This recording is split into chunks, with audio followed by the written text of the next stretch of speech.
For This Week in Washington, I'm Brian Darling.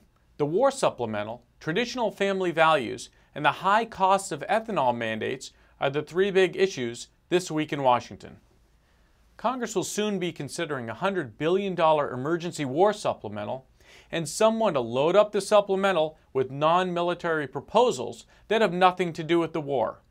Potential special interest projects include unemployment insurance, funding for national parks, and money for local law enforcement program grants. Conservatives want to win the war on terror and don't want Congress to spend war supplemental money on special interest projects and pork barrel spending.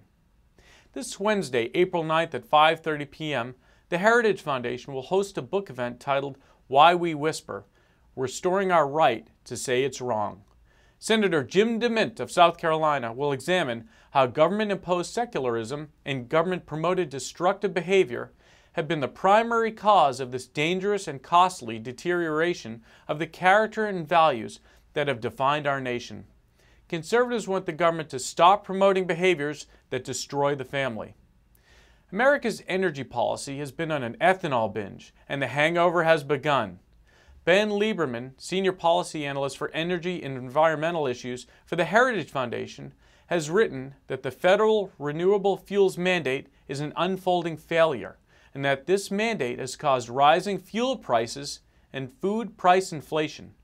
Conservatives point to the rising prices of bread and unprecedented gas prices as evidence of the heavy hand of government making life difficult and expensive for the average American.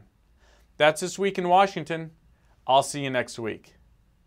For more information, log on to heritage.org and stay tuned next week for more news and information.